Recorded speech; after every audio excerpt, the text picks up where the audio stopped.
Charles le Dauphin, sur ordre de son père, quitte le champ de bataille de Poitiers. D'autres versions sur son départ circuleront, dont une, la lâcheté. Pour moi, Charles n'était pas un lâche.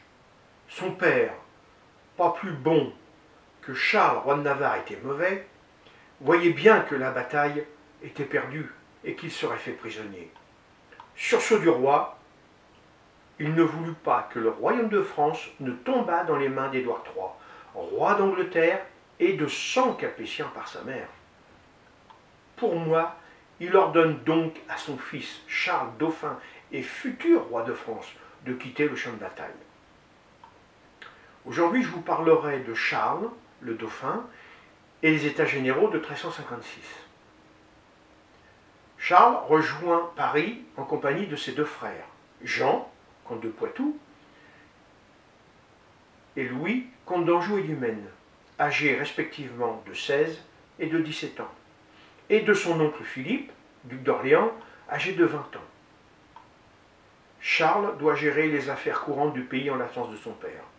Il prend le titre de lieutenant général du roi. Il n'a que 18 ans. Il convoque les États généraux le 17 octobre 1356. La situation est grave, car le roi est prisonnier et les Anglais réclament une forte rançon. Mais les caisses de l'État sont désespérément vides depuis la levée des impôts pour aller combattre à Poitiers. Mais encore plus grave, la fine fleur de la noblesse a été soit tuée au combat ou faite prisonnière par les Anglais. À Paris, où tout se décide pour le royaume, il ne reste que quelques proches autour du dauphin. Le duc d'Orléans, son oncle, ainsi que Charles de Blois, l'un des ducs de Bretagne, Louis d'Évreux, comte d'Étampes, et le comte de Roussy, qui n'ont pas été faits prisonniers car, n'appartenant pas au parti royal, ils n'étaient pas présents à la bataille de Poitiers. Il y a là aussi des ecclésiastiques et des bourgeois pour décider de la suite de la direction du pays. À l'ouverture des États généraux du 17 octobre, le chancelier du roi, Jean Pierre de la Forêt, archevêque de Rouen, parle le premier. Il demande aux députés l'aide et le conseil pour la défense du pays, et son gouvernement, ainsi que pour la délivrance du roi Jean. Charles prend la parole.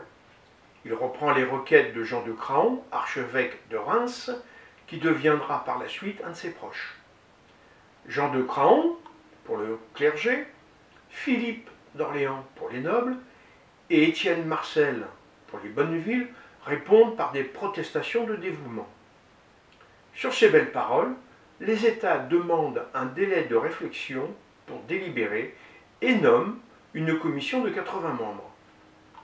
Le lendemain, la commission se réunit et décide de, premièrement, emprisonner et confisquer tous les biens des 22 officiers et conseillers du roi, dont l'inflexible chancelier de France et premier président du Parlement, Simon de Bussy, et les autres qui appartenaient à la magistrature, aux finances et à la maison du roi. Deuxièmement, faire un audit du gouvernement actuel, les monnaies, les guerres, la justice et l'hôtel du roi, pour affirmer que le pays était mal gouverné avant Poitiers. Et troisièmement, de décider du sort des coupables de la défaite de Poitiers. Charles n'est pas à cette réunion, donc il n'est pas au courant des décisions. On vient le voir et on lui demande de garder le secret sur ce qui va lui être rapporté.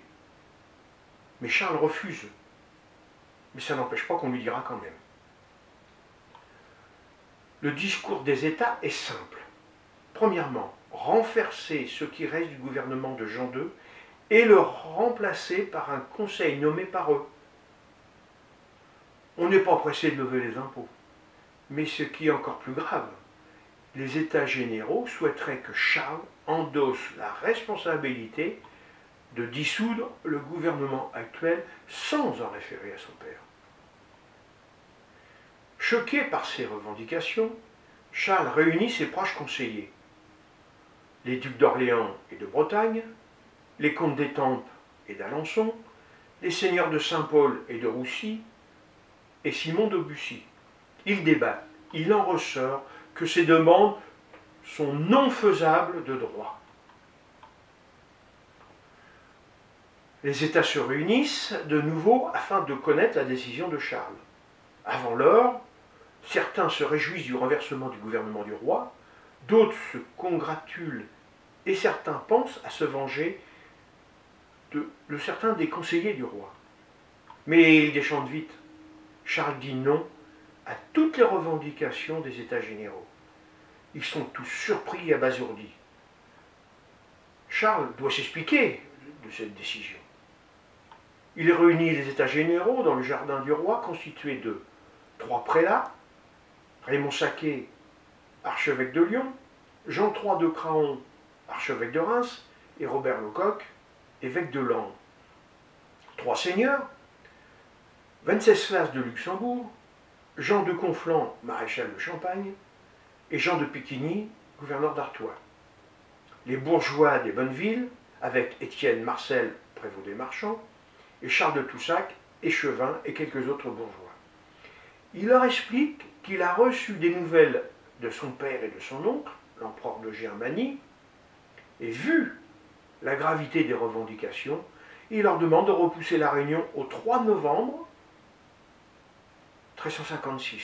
Bon gré mal gré, tous accèdent à cette demande. Charles s'en sort bien, mais pour combien de temps? Maintenant, il est seul face à son destin.